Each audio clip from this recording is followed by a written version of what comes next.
Hello everyone, स्वागत है आप सभी का हमारे online learning platform target Gurukul पर।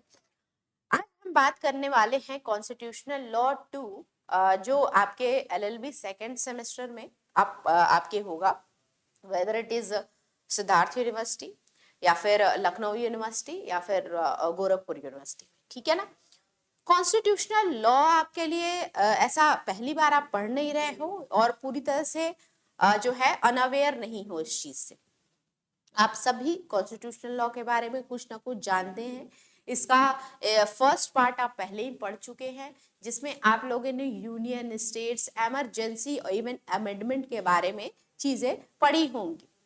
अब है कॉन्स्टिट्यूशनल लॉ 2। कॉन्स्टिट्यूशनल लॉ 2 में आपको fundamental rights, fundamental duty, directive principle of state policy etcetera चीजें आपको पढ़नी है। ठीक है। तो सबसे पहले मैं बता दूं कि अगर आपके पास बेयर एक्ट नहीं है कॉन्स्टिट्यूशनल लॉ का तो उसको जरूर परचेस कर लें। और बुक अगर आप रेफर करना चाहते हैं, जो कि करना ही चाहिए, तो JN पांडे जी की बुक जो है वो बहुत लूसिड और आसान लैंग्वेज में है, वो आपको परचेस कर लेनी चाहिए। बाकी और भी कोई बुक हो उसको भी आप देख सकते हैं, जिसकी लैंग्वेज आपको अच्छे से समझ में आती है। इस वीडियो लेक्चर में हम क्या देखने वाले हैं, फंडामेंटल राइट्स जो है वो हम स्टार्ट करने वाले हैं। आप सभी जानते हो कि जो फंडामेंटल राइट्स है,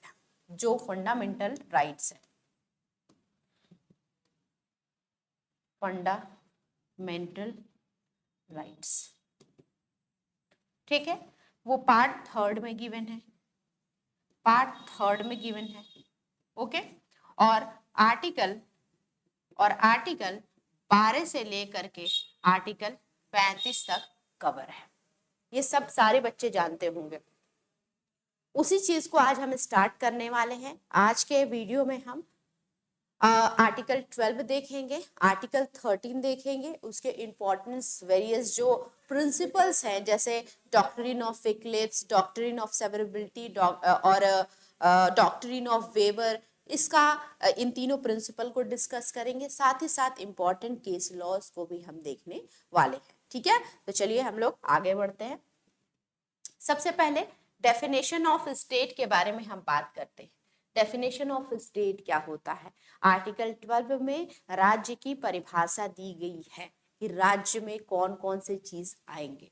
तो definition of state for enforcement of fundamental rights, justifiability and various theories, मतलब मौलिक अधिकार को इन्फोर्स कराने के लिए, ठीक है, कौन कौन से डेफिनेशन ऑफ स्टेट में कौन कौन सी एंटिटी आएगी और कैसे ये एंटिटी जो है वो फंडामेंटल राइट को वॉयलेट नहीं करेगी। ठीक है, तो देखो यहाँ पे कह रहा है part third of the constitution deals with fundamental rights of the individual which can not be encroached, जो किसी स्टेट के द्वारा, स्टेट और अथॉरिटीज के द्वारा अतिक्रमित या इनक्रोच्ड नहीं की जाएगी। तो एक तरफ फंडामेंटल राइट बता दिया है। फंडामेंटल राइट आप जानते ही हैं, आगे बताएगा पूरा आर्टिकल 14 से लेकर के आर्टिकल 14 से 32 तक बताएगा ही, लेकिन उससे पहले ये भी बता दिया गया है कि राज्य जो है, राज्य की एंटिटीज कौन कौन होंगी या कौन कौन से ऐसी अथॉरिटीज हैं जो अगर आपका राइट जो है वॉयलेट करे, उसके अगेंस्ट आप एक्शन ले सकते हैं, अपना राइट मांग सकते हैं। ठीक है ना। इसीलिए पहले ये स्टेट की ही डेफिनेशन आर्टिकल 12 में गिवन है कि आपको पता रहे कि कौन कौन से जो ऑर्गेनाइजेशन है या एंटिटी है वो स्टेट के डेफिनेशन में आती है। ओके, चलो।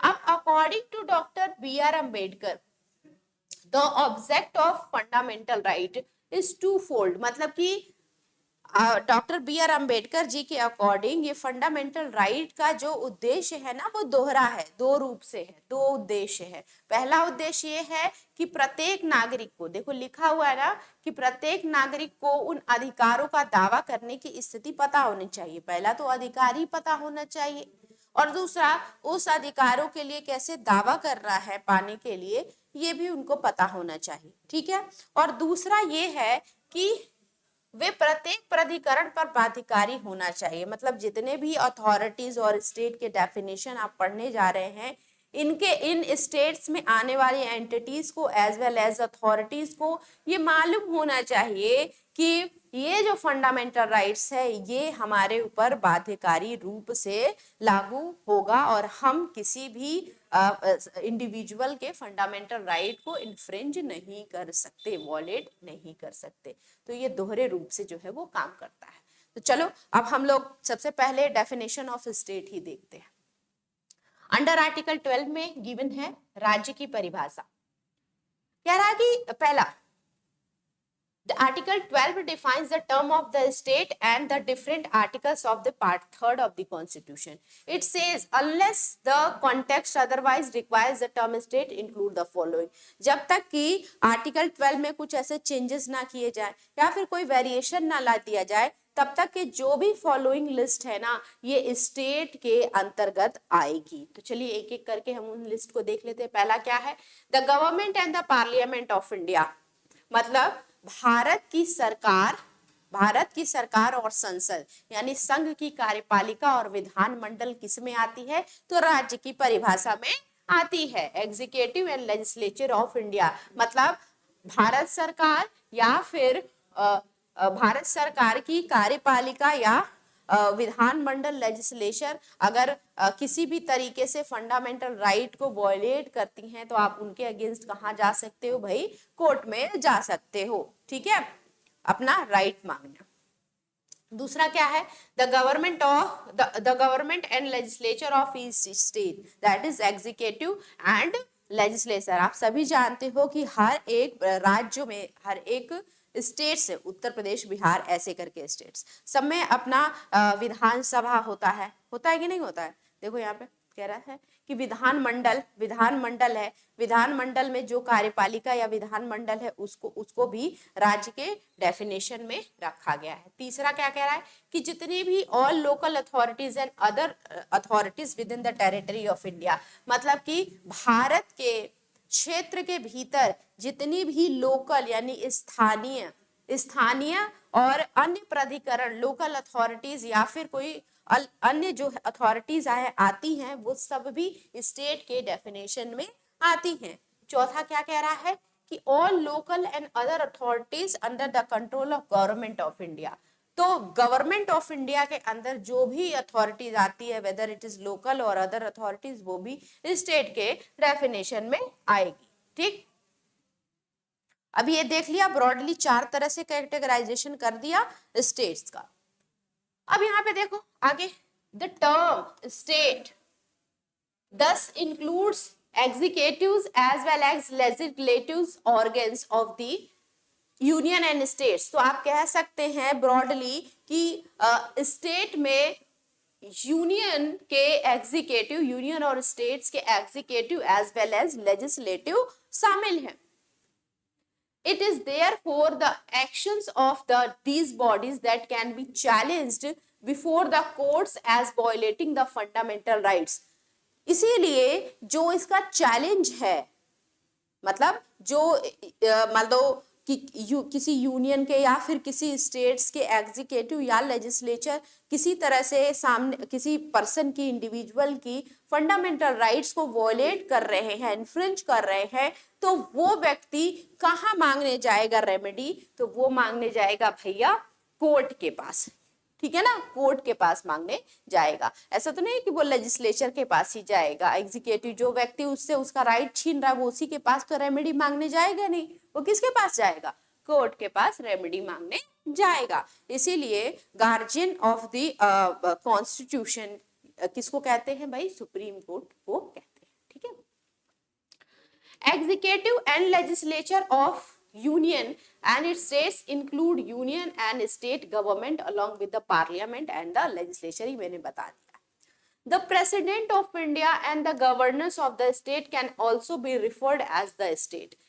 अब यहाँ पे देखो जो प्रेसिडेंट है और जो गवर्नर है ना ये भी स्टेट के डेफिनेशन में आते हैं as they are a part of the executive. और क्यों आते हैं, क्योंकि ये कार्यपालिका का एक अभिन्न हिस्सा होता है। ठीक है, The term government also includes any department। कोई भी गवर्नमेंट का डिपार्टमेंट है वो भी स्टेट के डेफिनेशन में आता है, कोई भी संस्था है वो भी आती है under the control of the state, ठीक है। The income tax department and the international institute of population sciences could be cited as the example. तो ये जितना भी आप एग्जाम्पल देख रहे हो, नेम देख रहे हो, ये सब स्टेट के डेफिनेशन में आते हैं।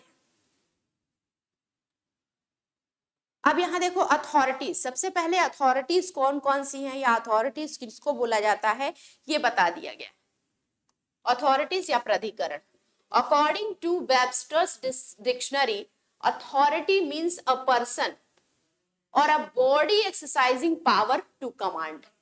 In the context of Article 12, the word authority means the power to make laws, order, regulation, bylaws, notification, etc., which have the force of law and power to enforce those laws. मतलब प्राधिकरण का मतलब या authority का मतलब वो है वैसी कोई एंटिटी जो किसी लॉ को बना रही है, बाई लॉज को बना रही है, उसको रेगुलेट कर रही है या नोटिफाई कर रही है, वैसी एंटिटी क्या कहलाएगी? अथॉरिटी कहलाएगी, ठीक है। चलो लोकल अथॉरिटीज, लोकल अथॉरिटीज क्या होता है उसको देख लेते हैं, हिंदी में देखते हैं।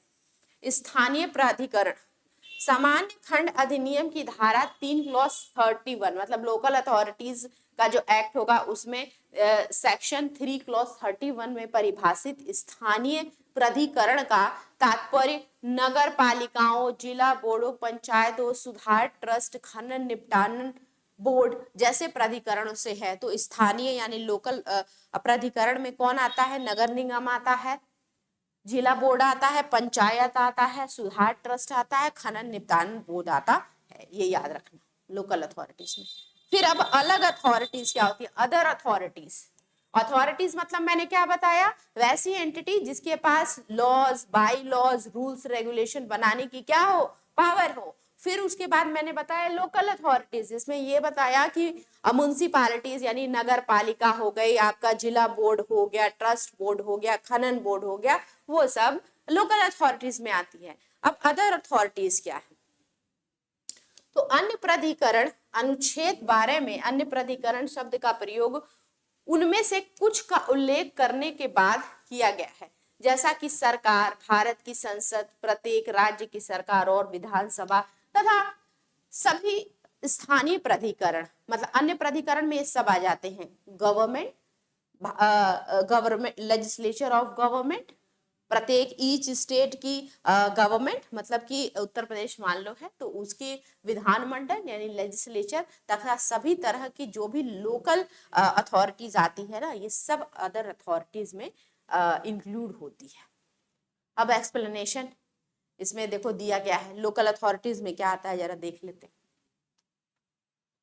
Local authorities as used in the definition refers to municipalities, सब जानते हैं लोकल अथॉरिटी में municipalities आएगा, I already explained it, panchayat और similar authorities that have power to make laws and rule and regulation or also to enforce them। तो आप जानते होंगे municipalities अपना रूल बना सकती है, बाई लॉज बना सकती है, इसको इन्फोर्स करवा सकती है, लागू करवा सकती है, ठीक है।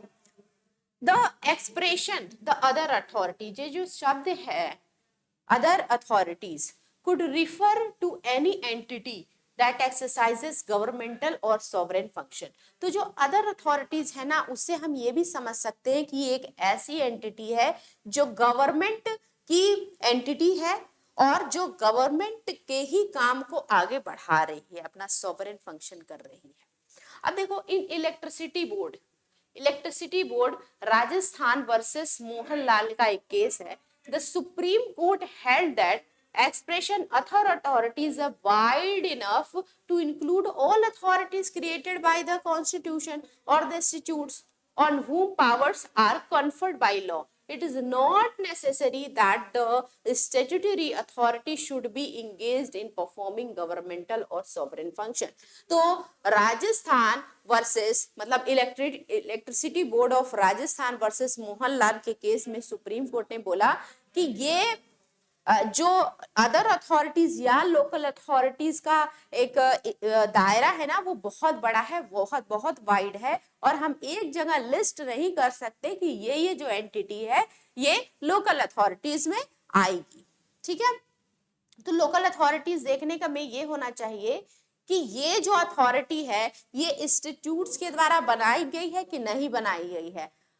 विधायिका के द्वारा ये जो एंटिटी है, ऑर्गेनाइजेशन है, ये बनाया गया है, ऑर्गेनाइजेशन नहीं एंटिटी, ये जो एंटिटी है, ये जो बॉडी है, क्या ये लेजिस्लेचर के द्वारा या इंस्टीट्यूट है कि नहीं है, किसी एक्ट से आया है कि नहीं आया है, कोई एक्ट इसके लिए या फिर कानून बनाया गया था कि नहीं विधानसभा में इसके लिए, ये देखना चाहिए। उसके बाद ये डिसाइड करना चाहिए कि ये अथॉरिटीज, लोकल अथॉरिटीज या अदर अथॉरिटीज में आएगा कि नहीं आएगा। मतलब ये जो आर्टिकल 12 में जो भी स्टेट के डेफिनेशन में लिस्ट दी गई है ये एग्जॉस्टिव इन नेचर नहीं है। ये किसने कहा? तो भाई electricity board Rajasthan versus Mohanlal के केस में सुप्रीम कोर्ट ने कहा। ठीक है ना, बोला कि ये जो एरिया है अथॉरिटीज का ये बहुत बड़ा वाइड है, तो सबसे बढ़िया यही है कि हम इस पे फोकस करें कि क्या ये अथॉरिटी इंस्टीट्यूट के द्वारा बनी गई है कि नहीं बनाई गई है। ठीक है, अब देख लो, समय के साथ सुप्रीम कोर्ट राज्य के दायरे को स्पष्ट करते हुए एलआईसी और ओएनजीसी जैसे विभागों को भी शामिल किया, क्योंकि वो सरकारी या संप्रभु कार्यों के बहुत करीब कार्य करते थे। तो जैसे जैसे केसेस आने लगे ऐसे ही कि भाई ये एंटिटी जो है वो स्टेट है या नहीं है, तो वैसे वैसे चीजें इवॉल्व होती गई। जैसे कि लास्ट वाले केस में सुप्रीम कोर्ट ने बोला ही था कि ये बड़ा वाइड एरिया है, तो बाद में समय के साथ साथ जो एलआईसी है और ओएनजीसी है इसको भी स्टेट के डेफिनेशन में लाया गया। अब यहाँ पे एक बड़ा क्वेश्चन आता है कि क्या जो जुडिशरी है वो स्टेट के डेफिनेशन में आएगा या नहीं आएगा? अब बताओ, जुडिशरी ही आपको बचा रहा है, आपके फंडामेंटल राइट को वॉलेट होने से बचा रहा है, तो जब वो खुद ही स्टेट हो जाएगा या स्टेट के डेफिनेशन में आ जाएगा तो प्रोटेक्टर कौन बनेगा? तो ये बड़ा जो है वो बहुत बड़ा क्वेश्चन था कि क्या न्यायपालिका राज्य की परिभाषा में शामिल है। तो हालांकि आर्टिकल 12 में आपने ब्रॉडली जो 4 चीजें बताई उसमें कहीं से भी जुडिशरी को नहीं बोला गया था कि ये स्टेट है, लेकिन कानूनी विशेषज्ञों का मानना है कि न्यायपालिका को राज्य की परिभाषा में शामिल किया जाना चाहिए, किया नहीं गया है, जाना चाहिए। ठीक है ना, क्यों? क्योंकि ये अपने जो स्टाफ से उनकी नियुक्ति खुद करते हैं, इंटरनल भी डिसीजन लेते हैं, तो ये संप्रभु है और इंस्टीट्यूट्स के द्वारा बनाए गए हैं, कॉन्स्टिट्यूशन में इसका वो है उल्लेख है, तो इसको भी होना चाहिए। लेकिन अभी तक एक्सप्रेसली कहीं भी आर्टिकल 12 में जुडिशरी जो है स्टेट के डेफिनेशन में आपको देखने नहीं मिलेगा। ठीक है, चलो ये उसी को बताया गया। अब एक इंपॉर्टेंट केस है अजय हासिया एक्सेट्रा वर्सेस खालिद मुजीब सहरावर्दी का केस है 1991 का। इस केस में क्या कहा गया भाई? द मेजॉरिटी नहीं, यहाँ पे कहा गया, in this case it was established that there was no rigid set of principle. द majority ruled in this case that the question in each case would be whether in the light of cumulative fact as established the body is financially functioning and administrative dominated by under the control of government. Such control must be particular to the body of question and must be persuasive. Thus not all statutory bodies can be termed as the state. जैसा कि electricity board में बोला गया था कि भाई ये जो केस है स्टेट का, मतलब सॉरी, ये जो लिस्ट है स्टेट्स के डेफिनेशन में ये एग्जॉस्टिव नहीं है, और ऐसा करते हैं हम ये बोल देते हैं कि जो भी बॉडी स्टैट्यूटरी होगी या फिर इंस्टीट्यूट्स के द्वारा बनाई गई होगी वही क्या होगी भाई? वही स्टेट में के अंतर्गत आएगी। लेकिन अजय हासिया के केस में बोला गया कि नहीं, जो भी स्टेटरी बॉडीज है जरूरी नहीं कि वो क्या है, और thus not all statutory bodies are terms as state. तो हर एक स्टेटरी बॉडी को हम स्टेट्स नहीं कह सकते। ठीक है, क्यों नहीं कह सकते? अब यहाँ पे देखो, में प्रकाश में लाया कि निकाय वित्तीय, कार्यात्मक और प्रशासनिक रूप से सरकार के अधीन है या उसके नियंत्रण में है। ऐसा नियंत्रण संबंधित निकाय के लिए विशेष होना चाहिए और व्यापक होना चाहिए। इस प्रकार अब यहाँ पे देखो कि कोई भी अगर बॉडी बन रही है तो वो अगर पूरी तरह से सरकार के अंतर्गत आ रही है या उसका कुछ अंश जो है सरकार, उसके मतलब उस एंटिटी का कुछ अंश सरकार के द्वारा रेगुलेट किया जाता है, भले ही वो स्टेट की तरह बना है लेकिन वो अपने ऑटोनोमस तरीके से काम कर रहा है, तो क्या वो स्टेट के डेफिनेशन में आएगा? नहीं आएगा। तो अजय हैसिया के केस में यही बोला गया कि भले ही कोई भी एंटिटी लेजिस्लेचर के इंस्टीट्यूट के द्वारा बनाई गई है, लेकिन अगर वो ऑटोनोमस काम कर रही है, ठीक है, तो इसका मतलब ये नहीं कि वो स्टेट्स के अंदर उसको ला दिया जाए। अब आ गई बात आर्टिकल 13 की। तो आर्टिकल 13 जो है, एक मिनट रुकिए,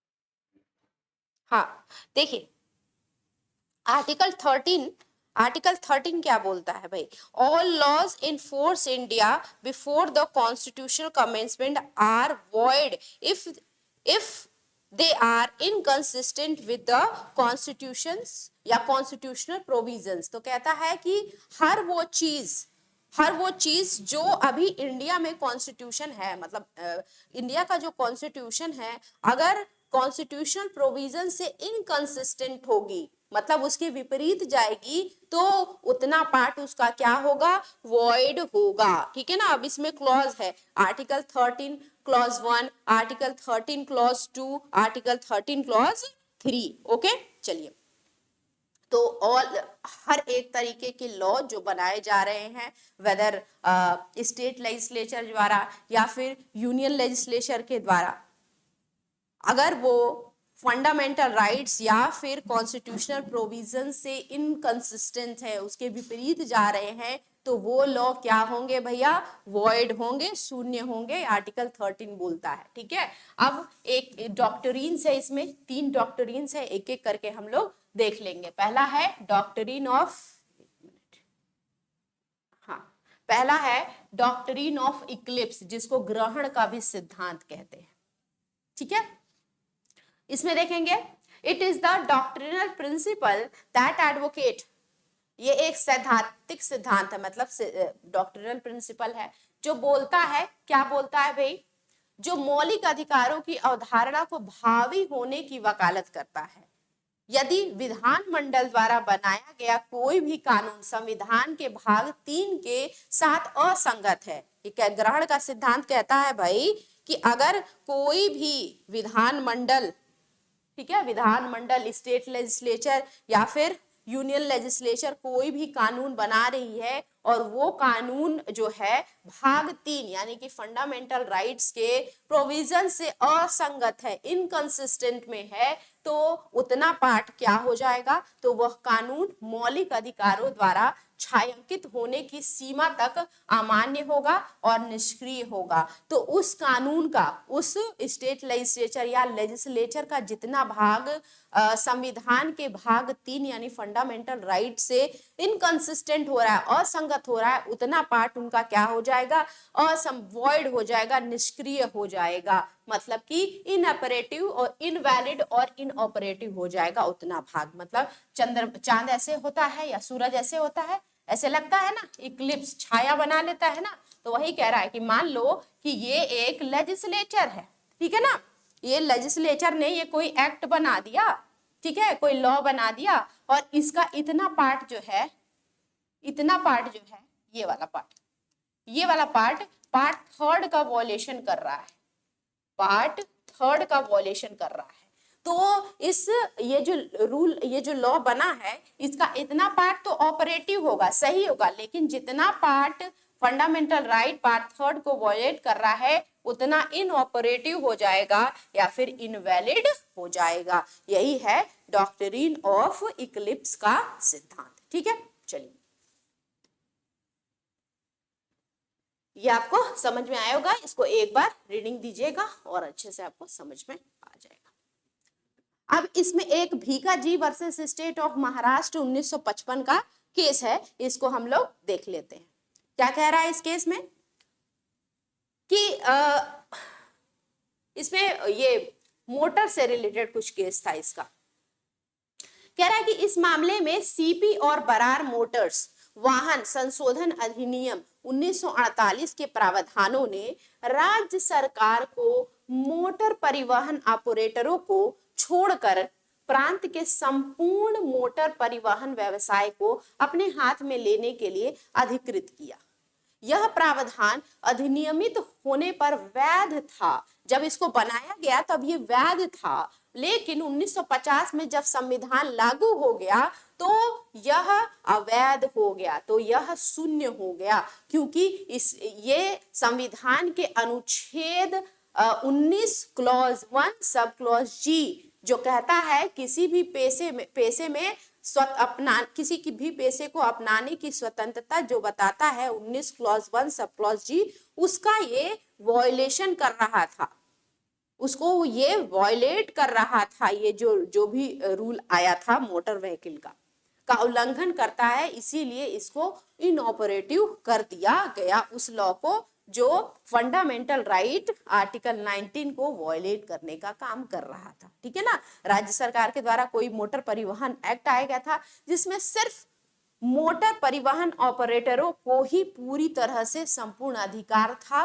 रेगुलेशन करने का, मतलब मोटर परिवहन को अधिकृत करने का, उसको रेगुलेट करने का, उसको पूरी तरह से उसके पास अधिकार था। लेकिन जब बाद में 1950 का हमारा कॉन्स्टिट्यूशन लागू हुआ तब उसमें ये बोला गया कि सभी को ये अधिकार है अनुच्छेद 19 के क्लॉज 1 सब क्लॉज जी के अंतर्गत कि वो अपना व्यवसाय अपने स्वतंत्रता के हिसाब से चुन सकते थे। अब ये क्या कर रहा था कि सिर्फ कुछ के हाथों में परिवहन की व्यवसाय चुनने का काम दे रहा था, जो कि फंडामेंटल राइट का वॉयलेशन था। इसीलिए इसमें जितने भी पार्ट्स थे उस लॉ के, और जितने पार्ट्स इनऑपरेटिव हो रहे थे, फंडामेंटल राइट को वॉयलेट कर रहे थे, उतने को इनऑपरेटिव कर दिया गया, बाकी को लागू कर दिया गया। ठीक है, चलो अब इसी तरह वेरियस केस है, आप चाहो तो इसमें देख लो। गोलकनाथ का इसमें केस है, गोलकनाथ का भी केस आया था, डॉक्ट्रिन ऑफ इक्लिप्स से रिलेटेड था, ये राइट टू प्रॉपर्टी से रिलेटेड था, इसको भी आप पढ़ लीजिएगा। ठीक है, पहले राइट टू प्रॉपर्टी भी जो था वो क्या था, फंडामेंटल राइट था, बाद में उसको फंडामेंटल राइट से लीगल राइट या कॉन्स्टिट्यूशनल राइट बना दिया गया 300A में।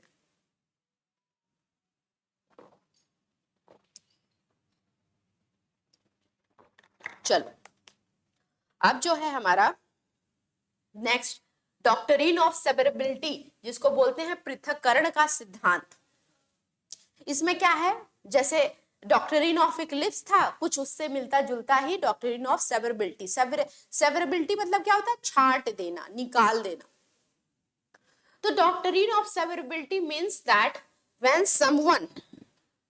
when some particular provision of statutes offends or is against the constitutional limitation, but the provision is several from the rest of the statutes, only that offending provision will be the declared void by the court and not the entire statutes with the adoption of Constitution of India in 1951। अब यहाँ पे कह रहा है कि कोई भी अगर इंस्टीट्यूट बन रहा है, कोई भी अगर इंस्टीट्यूट बन रहा है और उसका कोई भी जो पार्ट है, कोई भी पार्ट, मान लो इतना बड़ा इंस्टीट्यूट है, इसमें से 10% जो है, ठीक है। अच्छा, जैसे मैंने इक्लिप्स में बताया था, इक्लिप्स में पूरे पे क्या पड़ जा रही थी, छाया पड़ जा रही थी, ठीक है ना, जितना इनऑपरेटिव करना था, पूरे पे छाया आ जा रही थी, उतना पूरा लागू नहीं होगा। लेकिन इसमें से क्या होगा सेवरेबिलिटी में, कि जो भी लेजिस्लेचर या कानून बन रहा है, इसमें से मान लो कि 40% अच्छी चीजें हैं, 60% वैसी चीजें हैं जिसको निकाल देना है, तो अच्छी चीजों को ये रख लेता है, बाकी 60% चीजों को क्या कर देगा, वो छाट देगा, उस 40% को ही लागू करवा देता है। ठीक है ना, तो सेवरेबिलिटी का सिद्धांत है कि जितना पार्ट या जितना हिस्सा प्रावधान के मतलब फंडामेंटल राइट्स के का उल्लंघन करता है, उतने को शून्य कर देगा, बाकी का पार्ट क्या हो जाएगा, ऑपरेटिव हो जाएगा।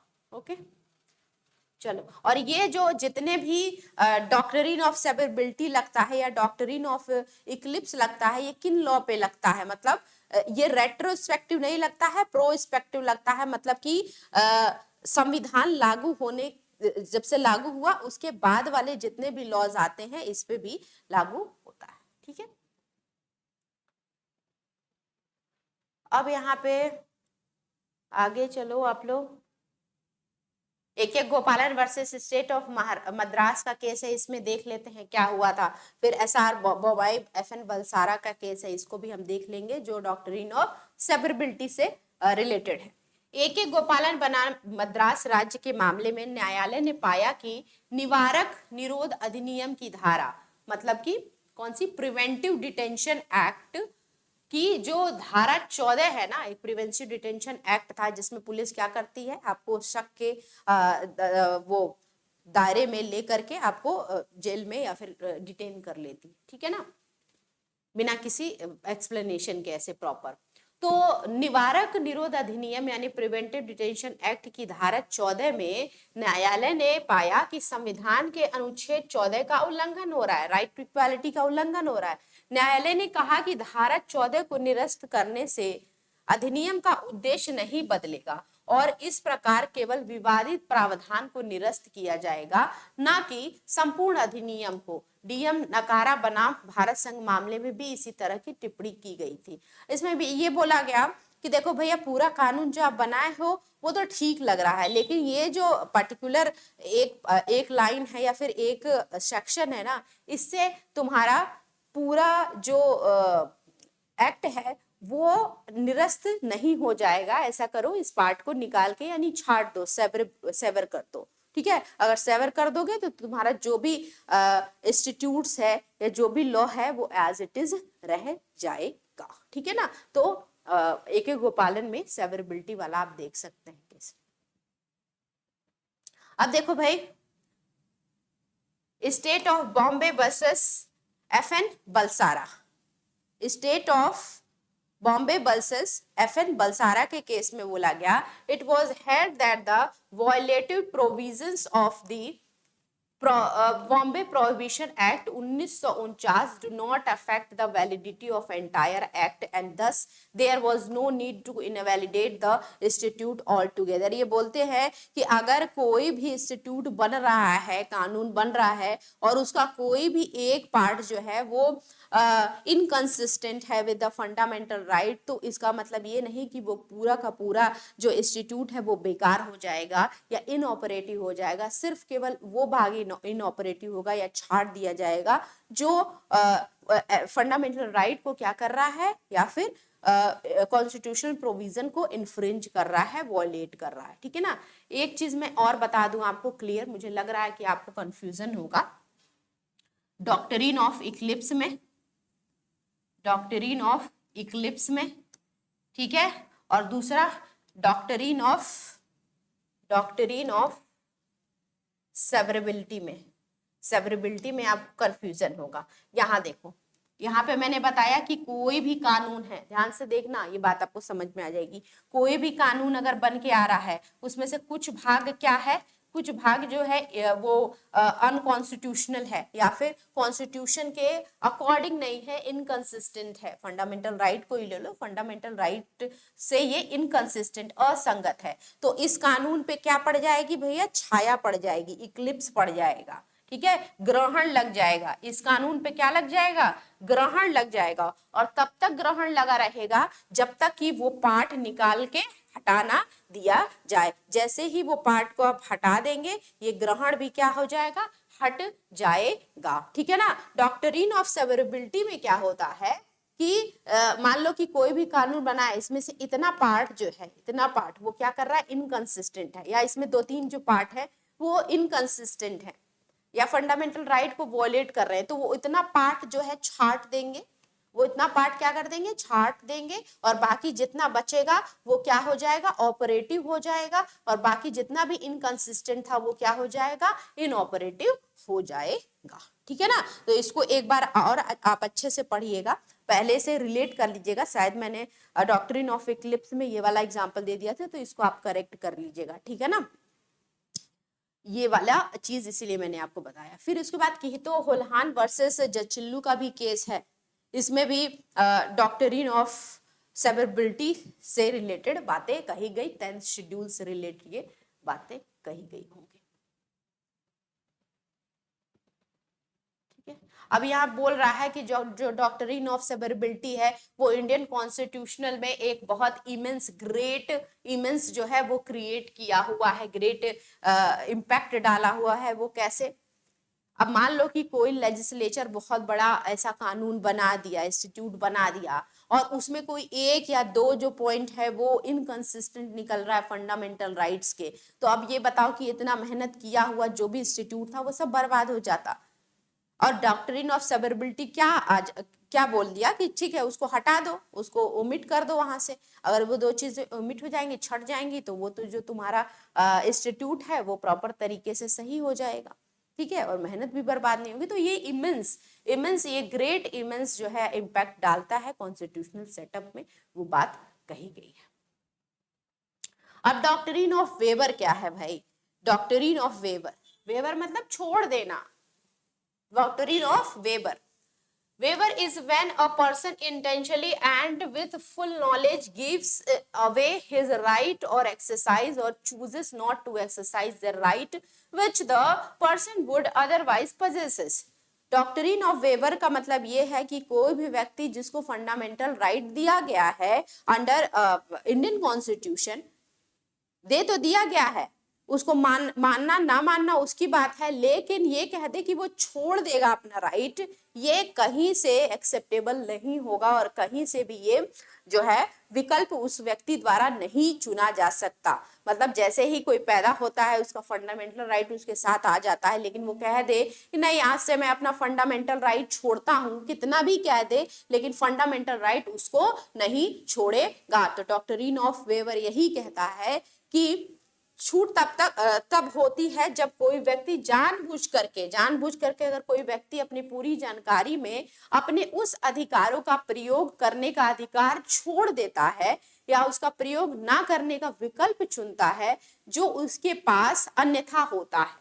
किसी अधिकार को छोड़ने का मतलब है कि कोई व्यक्ति अब उस अधिकार का दावा नहीं कर सकता और उसे उस कानून की संवैधानिकता को चुनौती देने से रोक दिया जाता है जिसके लाभ के लिए उस अधिकार को छोड़ा गया था। ठीक है, तो जानबूझ करके इंटेंशनली पूरी जानकारी के साथ अगर कोई व्यक्ति अपना अधिकार जो है वो छोड़ता है, क्या कहलाता है, डॉक्ट्रिन ऑफ वेबर जो है कहलाता है, छूट का सिद्धांत कहलाता है।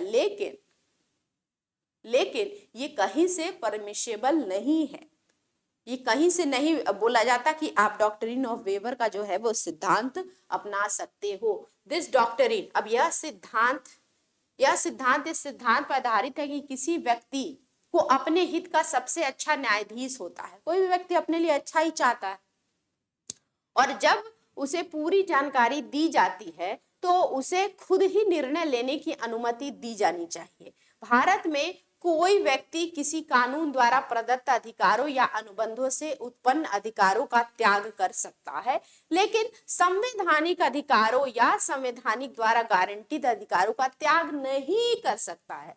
संविधान के मौलिक अधिकार केवल किसी व्यक्ति के लाभ के लिए नहीं बल्कि सार्वजनिक नीति का विषय है।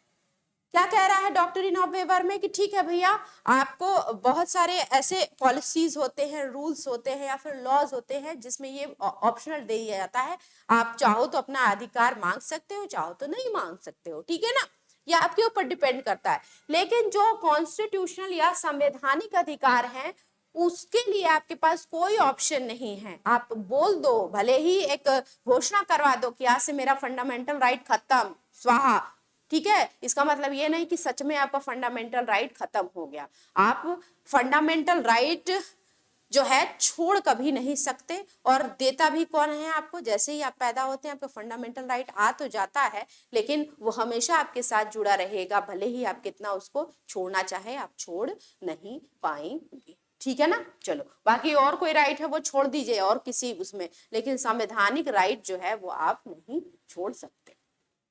ओके, चलो, इसमें एक केस है बसवेश्वर नाथ वर्सेस, क्या है, the doctrine of weber is Basaveshwar Nath versus the commissioner of income tax Delhi and Rajasthan and other के केस में क्या बोला गया कि यहां से पढ़ लेते हैं, जो अधिकार सार्वजनिक नीति का हिस्सा है, मतलब कि पब्लिक वेलफेयर का हिस्सा है, उसे छोड़ा नहीं जा सकता। इसके अतिरिक्त संविधान इन अधिकारों की रक्षा करने के लिए राज्य पर दायित्व डालता है। छूट के सिद्धांत पर आज तक का सबसे बड़ा जो मामला है वो बसवेश्वर नाथ बनाम अय्यर आयुक्त दिल्ली और राजस्थान और अन्य का है। यह माना गया कि मौलिक अधिकारों को छोड़ा नहीं जा सकता। मौलिक अधिकार जिन्हें भारतीय संविधान के मैग्ना कार्टा के रूप में माना जाता है, संयुक्त राज्य अमेरिका से उधार लिया गया। तो जानते ही हैं, संयुक्त उधार नहीं, वहां से आइडिया लिया गया है, ठीक है ना। तो ये केस जो है वो सबसे बड़ा डॉक्ट्रिन ऑफ वेबर का केस है, बसवेश्वर नाथ बनाम ये आयकर आयुक्त दिल्ली और राजस्थान का। इसमें ये बोला गया था कि जो भी ऐसा कोई भी अधिकार है जो सार्वजनिक नीति का हिस्सा है और कॉन्स्टिट्यूशनल राइट है, अधिकार है, उसको कभी भी किसी भी सिटीजन के द्वारा, इंडिविजुअल के द्वारा छोड़ा नहीं जा सकता। इवन ये राज्यों के ऊपर भी दायित्व डाला गया कि वो उनके अधिकारों को बना करके रखे, सिक्योर रखे, ठीक है।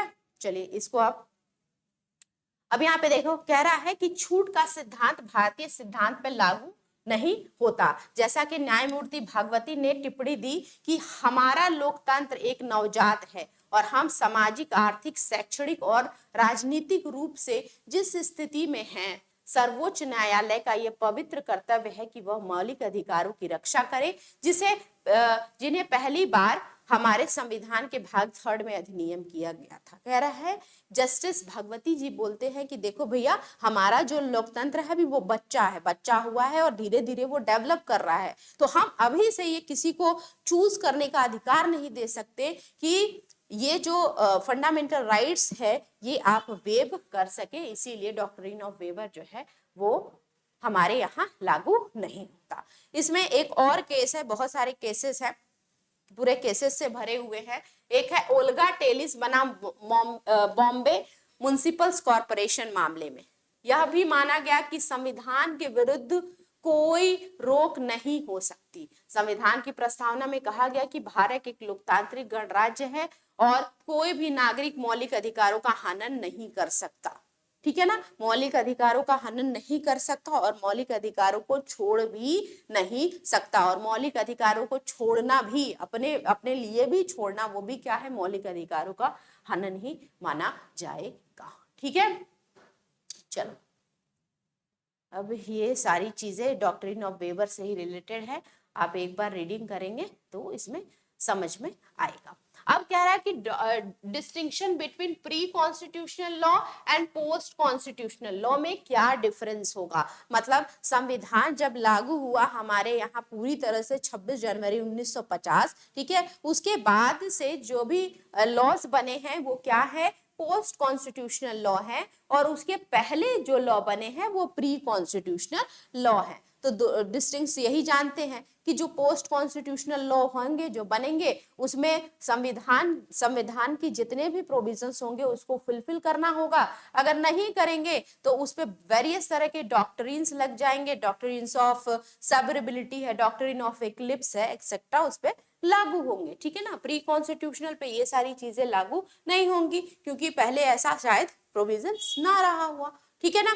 तो ये डिस्टिंक्शन आप एक बार पढ़ लेंगे, बाकी मैंने आपको ओरली समझा ही दिया, एक्सप्लेन कर दिया है। तो आज हम लोग ने क्या देखा कि आर्टिकल 12 देखा, आर्टिकल 13 देखा, आर्टिकल 13 में जो डॉक्ट्रिन थे वो देखा। अब आर्टिकल 13 में 3 क्लॉजेस है, इसको आप जरूर बेयर एक्ट से पढ़िएगा, ठीक है। उसके बाद हम लोग ने इंपॉर्टेंट केस लॉज देखे, ठीक है। फिर हम लोग ने देखा डिस्टिंक्शन बिटवीन पोस्ट कॉन्स्टिट्यूशन और प्री कॉन्स्टिट्यूशनल लॉस, ठीक है ना।